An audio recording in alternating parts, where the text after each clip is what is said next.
कथेला सुरुवात करण्यापूर्वी नवीन असाल तर लाईक करा, आपल्या चॅनलला सबस्क्राईब करा आणि नोटिफिकेशन बेलवर नक्की क्लिक करा, म्हणजे व्हिडिओचे अपडेट तुम्हाला वेळेत मिळतील. तर चला वळूयात कथेकडे.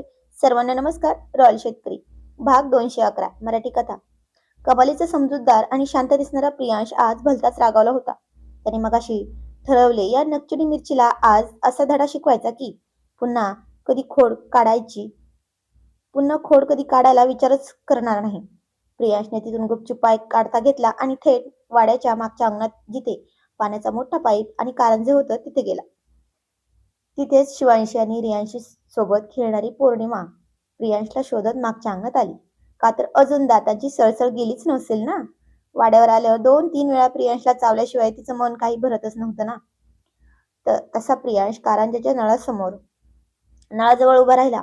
त्याच्या हातात पाण्याचा मोठा पाईप होता. त्याला प्रेशरचे नोझल लावलेले होते. प्रियांश, तुम्ही काय करताय? पौर्णिमेने विचारलं. तो म्हणाला, तुला एक सुंदर जादू दाखवतोय ना बघ.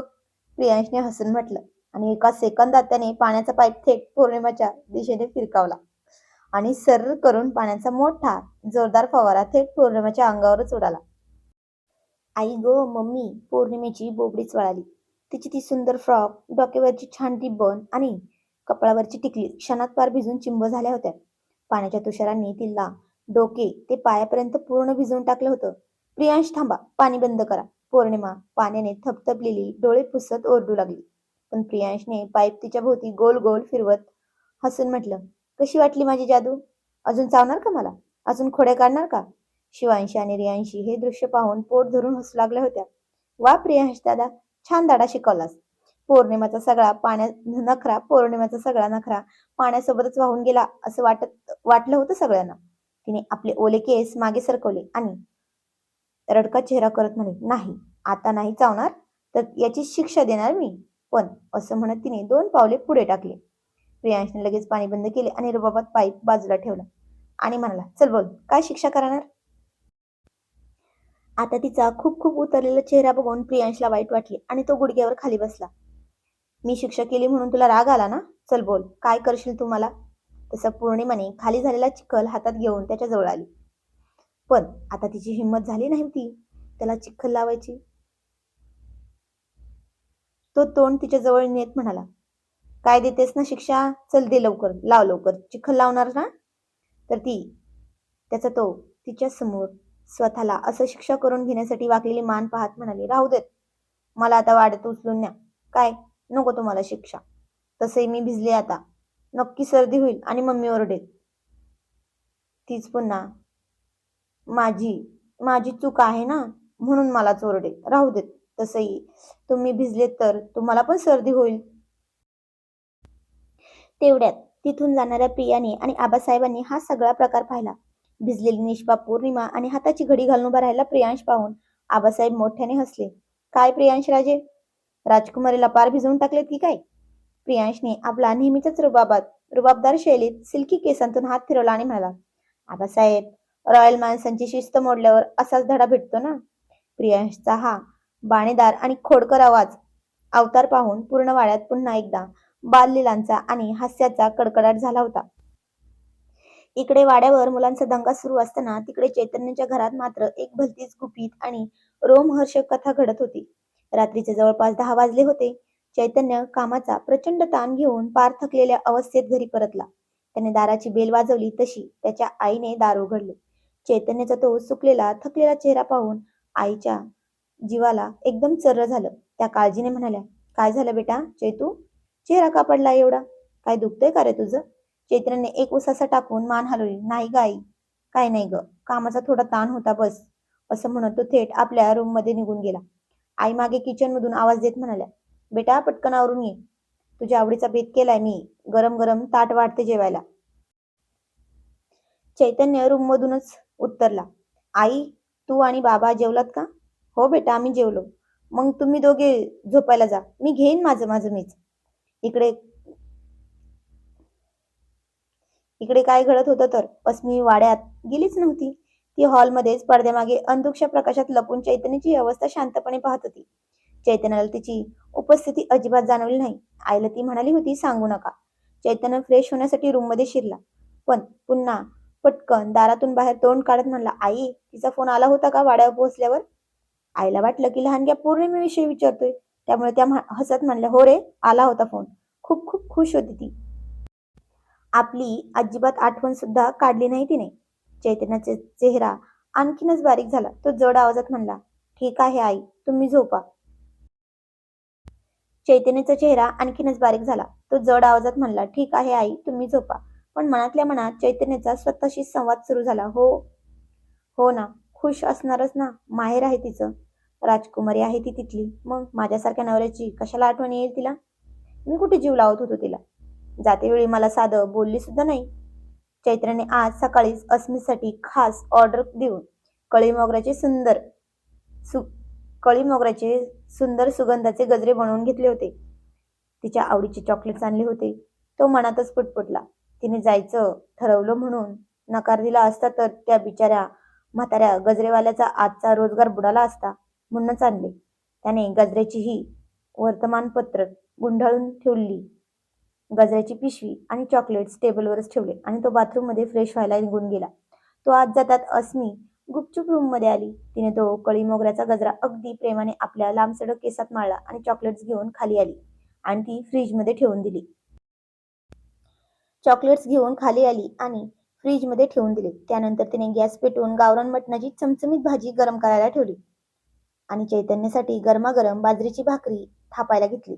थोड्या वेळाने चैतन्य कपडे चेंज करून फ्रेश होऊन बाहेर आला. आरशापुढे उभा राहून आपलं घड्याळ आणि पाकीट टेबलवर ठेवताना त्याला गजऱ्याचा रिकामा कागद खाली पडलेला दिसला. तो मनाशीच म्हणाला, कदाचित आईने फ्रीजमध्ये ठेवले असतील गजरे. तो खाली किचनमध्ये आला.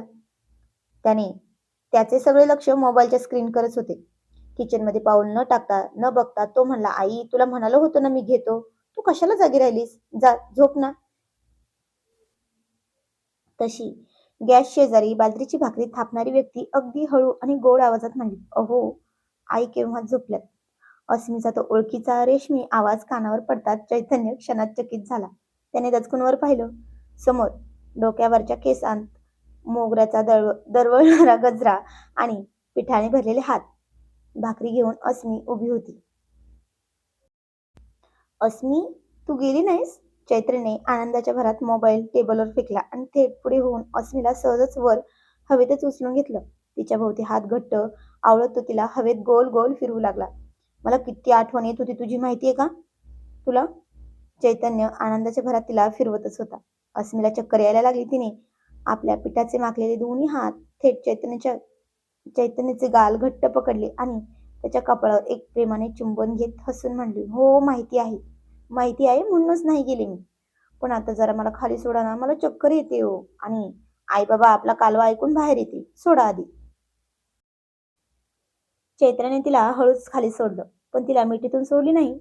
तिच्या गालावर आपले पिठाने माखलेले गाल चोळत तो हसून म्हणला, ते दोघे अजिबात बाहेर येणार नाहीत आणि आले तरी त्यांना सांगू माझी बायको वाड्यावर न जाता माझ्यापाशीच थांबलीये म्हणून. ती हसून म्हणाली, हो, काय सांगणार त्यांना? त्यांना माहिती आहे मी इथंच आहे म्हणून. तो हसून म्हणला, हो, हो, मग कशाला काळजी करतेस? असं म्हणत त्याने तिला आणखीन जवळ ओढून घेतलं. थोड्याशा तिच्यासोबत खोडकर गप्पा मारल्या. तसही ती भाकरी भाजस्तवर तिला जरा मिठीत घेत तिच्या त्या गजऱ्याचा मन भरून सुगंध घेतला. दोघांच्या या गोड आणि प्रेमळ क्षणांनी चैतन्याचा दिवसभराचा सगळा थकवा एका क्षणात पळून गेला होता. अस्मीने हसत हसतच चैतन्याच्या छातीवर हळूच थाप मारली आणि आपले पिठाचे हात त्याच्या गालावर फिरवत म्हणाली, अहो, सोडा ना आता मला. मला जाऊच दिलं नाही हो तुमच्या सासऱ्यांनी आणि मेहुण्याने. दादा आणि आबासाहेब म्हणाले, आई बाबा घरी एकटेच असतात. चिव सासरी गेली आणि तुझा नवरा रोज नाईट ड्युटीला. मग या दिवसात आई बाबांना तुझी गरज आहे. दादाने मला इथेच थांबवलं आणि फक्त तुमच्या लाडक्या परीला पौर्णिमाला घेऊन सोबत गेलेत. चैतन्यने अस्मीच्या गालावर लागलेले पीठ प्रेमाने पुसत एक सुटकेचा निश्वास सोडला. त्याच्या चेहऱ्यावरचा सगळा थकवा निघून गेला होता. बरं झालं, माझी राजकुमारी माझ्या सोबतच इथेच राहिली आणि माझी परिवाड्यावर जाऊन शिवांशी आणि रियांशी सोबत मज्जा करते. हे ऐकून माझं मन शांत झालं. चैतन्य तिचा हात हातात घेऊन म्हणला, काही हरकत नाही. उद्या सकाळी जरा वेळ काढून मी वाड्यावर स्वतः जाऊन येईन आणि माझ्या लाडक्या पौर्णिमाला भेटून येईन. शेवटी तिला पण पप्पांची आठवण काढायची वेळ झालीच असेल ना. हो, ते तर आहेच. चला आता खूप उशीर झालाय. हात धुवा, मी गरमागरम जेवण घेऊन येते. अस्मीने प्रेमाने सांगितले. चैतन्यने पटकन हात धुतले आणि डायनिंग टेबलवर येऊन बसला. अस्मीने त्याच्यासमोर गावरान मटणाची चमचमीत भाजी आणि गरमागरम बाजरीची भाकरी वाढली. सोबत फ्रीजमधून आणलेले ते आवडते चॉकलेट आणि केसात माळलेला मोगऱ्याचा मोगऱ्याच्या गजऱ्यांचा तो हवा हवासा वाटणारा मंद सुगंध.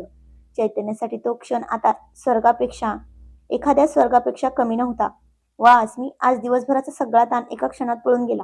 मटणाचा पहिला घास तोंडी लावताना चैतन्याच्या तोंडून तृप्तीचे उद्गार निघाले.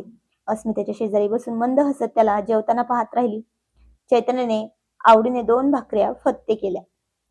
दोघांनी एकमेकांच्या सहवासात तो शांत सुंदर रात्र एकत्र अनुभवली. वाड्यात लहान मुलांचा दंगा आणि इथे या दोघांच्या नात्यातील गोडवा. रॉयल घराण्यातील प्रत्येक कोपरा आणि कोपरा प्रेमाने आणि समृद्धीने न्हाऊन निघाला होता. सकाळची कोवळी किरणे वाड्यांच्या कौलारू छतावरून गाळत खाली अंगणात पसरली होती. वाड्यात नेहमीप्रमाणेच एक प्रसन्न वातावरण होतं, पण मागच्या अंगणात काल रात्री घडून गेलेल्या जलप्रतापाचा परिणाम आता दिसून येत होता. काल प्रियांशने उडवलेल्या पाण्याच्या भयंकर फवाऱ्यामुळे छोटीशी पौर्णिमा पार भिजली होती आणि आता त्याचा परिणाम म्हणजे आज सकाळी उठल्यापासून तिचे नाक लाल झाले होते आणि तिची छोटीशी जीभ सतत छू छू करत शिंका येत असल्यामुळे अडखळत होती. तिकडे चैतन्य सकाळी कामावर जाण्याआधी आपल्या लाडक्या परीला भेटण्यासाठी धावपळतच वाड्यावर आला. दारात गाडी थांबवून तो थेट हॉलमध्ये शिरला. तिथे आबासाहेब, शिवमराजे आणि प्रिया चहा पीत बसले होते. राम राम आबासाहेब, दादा बहिणी. चैतन्याने सर्वांना नमस्कार केला. अहो चैतन्य, इतक्या सकाळी या बसा ना. आबासाहेबांनी प्रेमाने हाक मारली. नाही आबासाहेब, कामावर निघालो होतो. म्हटलं पौर्णिमाला भेटून जावं. कुठे आहे माझी राजकुमारी? चैतन्याने उत्सुकतेने चौकडे पाहिलं. तेवढ्यात बाजूच्या सोफ्यावरून तोंडाला रुमाल लावून बसलेली पौर्णिमा पुढे आली. तिचे डोळे थोडे सुजलेले आणि नाक एकदम लाल लाल जार झालं होतं. पप्पा, पप्पा, पप्पा. तिने अगदी तीक्ष्ण आवाजात हाक मारली आणि पळत जाऊन चैतन्याच्या पायाला मिठी मारली. चैतन्याने लगेच खाली वाकून तिला कडेवर उचलून घेतलं.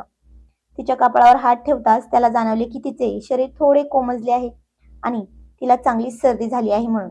चैतन्याच्या चेहऱ्यावर काळजीची मोठी रेषा उमटली आणि म्हणाला, बापरे बेटा पौर्णिमा, हे काय ग? एवढी सर्दी कशी झाली तुला? चैतन्याने काळजीने तिच्या गालावरून हात फिरवत विचारलं.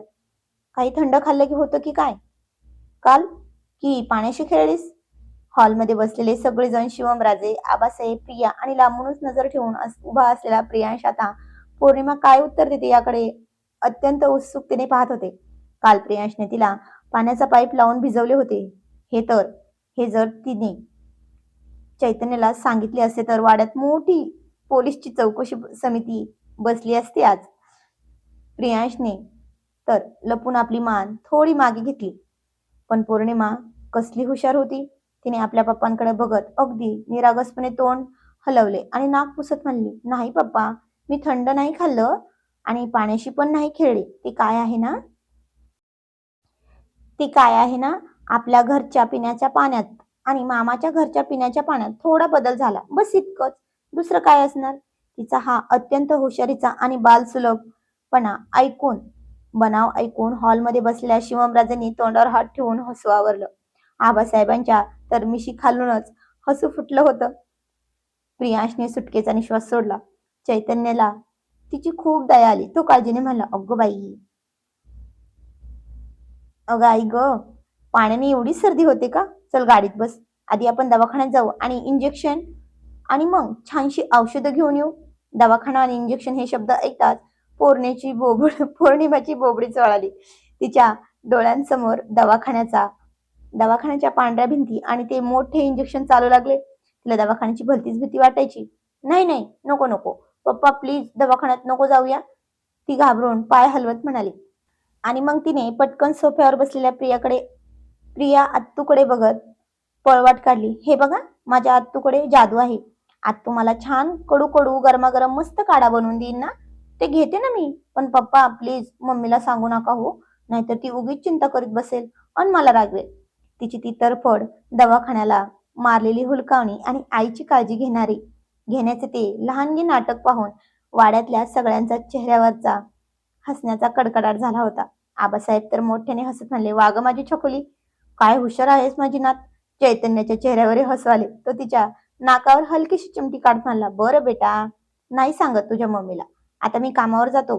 तुला काही आणायचं आहे का सांग. छान खेळणी खाऊ. पौर्णिमेने चैतन्याच्या गालावर एक मस्त गोड पप्पी घेतली आणि म्हणाली, आपला चिमुकला हात हवेत फिरवत म्हणाली, नाही पप्पा, मला काहीच नाही आणायचे. काही आणायचे असेल तर मी इथे माझ्या मामा आहेत, आबासाहेब आहेत, आत्तू आहे, सगळेच आहेत की इथे मला सांभाळायला. तुम्ही ना मम्मीसाठी आणा काहीतरी छान. आणि हे बघा, आता मी काही घरी नाहीये तुमच्या सोबत. ती थोडी गंभीर होत पुढे म्हणाली, मम्मीला एकटीला आपल्या रूम मध्ये भीती वाटते लाईट गेल्यावर. त्यामुळे संध्याकाळी काम सोडून लवकर जा हं घरी, समजलं. एका छोट्याशा मुलीने आपल्या वडिलांना कौटुंबिक जबाबदारीची अशी कानउघडणी दिलेली पाहून वाड्यात पुन्हा एकदा हास्याचा प्रचंड विस्फोट झाला. शिवमराजे तर सोफ्यावर टेकून हसत सुटले. चैतन्याचा चेहरा अगदी कौतुकाने आणि आनंदाने भरून आला होता. हो ग माझी बाईसाहेब, जातो मी लवकर घरी, चैतन्य हसत म्हणाला आणि त्याने तिला खाली उतरवलं. त्यानंतर त्याच्या चेहऱ्यावर शिवमराजेंच्या दिशेने वळला आणि त्याच्या चेहऱ्यावर आदराची आणि कृतज्ञतेची भावना होती. तो म्हणाला, जातो मी दादा. आणि थोडं थांबून अगदी मनापासून पुढे म्हणाला, आणि दादा, खूप खूप धन्यवाद बरं का. माझी अस्मी माझ्यासाठी, माझ्या आनंदासाठी काल घरी तिला तिथेच राहू दिलीस त्याबद्दल. शिवमराजेंनी पाण्याचा ग्लास खाली ठेवला. त्यांच्या चेहऱ्यावर तेच नेहमीच कणखर पण प्रेमळ स्मित हास्य आलं. ते उठले आणि त्यांनी चैतन्याला थेट जवळ घेत एका मोठ्या मिठीत गच्च आवळलं. ए वेड्या, धन्यवाद कशाला देतोयस.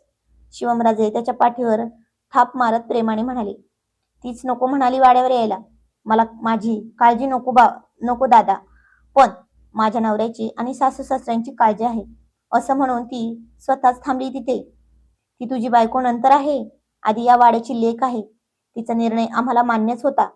शिवमराजेंनी त्याच्या मिठीतून त्याला सोडवलं आणि त्याच्या खांद्यावर हात ठेवून गंभीर पण आपुलकीच्या स्वरात म्हणाले, आता ऐक, जा आता कामावर आणि संध्याकाळी अजिबात उशीर करू नकोस. लवकर घरी येत जा. तिचे दिवस जवळ आलेत. या काळात तिला तुझी सर्वात जास्त गरज आहे, समजलं.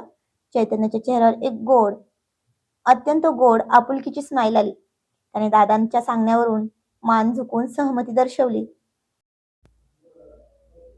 हो दादा, नक्कीच जातो मी, चैतन्य म्हणाला. त्याने सर्वांचा निरोप घेतला आणि तो बाहेर आपल्या गाडीच्या दिशेने निघून गेला. मागे वाड्याच्या अंगणात पौर्णिमा आत्याच्या गळ्यात पडून काढायची भीती घालत होती. प्रियांश गुपचूप हसत तिच्या सर्दीची मजा घेत होता आणि शिवमराजे आबासाहेब या बाललीलांकडे बघत तृप्त मनाने हसत होते. रॉयल घराण्याचा प्रत्येक कोपरा आणि कोपरा नात्यांचा हा धागा असाच प्रेमाने, काळजीने आणि अतूट विश्वासाने विणलेला राहिला होता. दिवसांमागून दिवस असेच आनंदाने आणि गडबडीत निघून गेले. अस्मीचे दिवस अगदी शेवटच्या टप्प्यात आले होते. त्यामुळे चैतन्यही रोजचे काम आटोपून लवकर घरी यायचा. अस्मीची प्रत्येक छोटी छोटी काळजी तो स्वतः घ्यायचा आणि तो दिवस उजडला. रात्रीचे जवळपास 11 वाजले होते. सगळीकडे शांतता पसरली होती. चैतन्य रूम मध्ये तिची विचारपूस करत होता. तेवढ्यात अस्मीच्या चेहऱ्यावर अचानक तीव्र वेदनेची रेष उमटली. तिच्या पोटातून एक जोरदार कळ उठली आणि तिने अत्यंत वेदनेने चैतन्याचा हात घट्ट पकडला आणि म्हणाले, अहो, खूप खूप खूप दुखतंय हो. अस्मीला प्रसव कळा सुरू झाल्या होत्या. तर काय होईल पुढे हे जाणून घेणं खूप इंटरेस्टिंग ठरणार आहे. तर जाणून घेऊया पुढील कहाणी पुढील भागामध्ये. तोपर्यंत धन्यवाद. Thank you for watching. आजचा भाग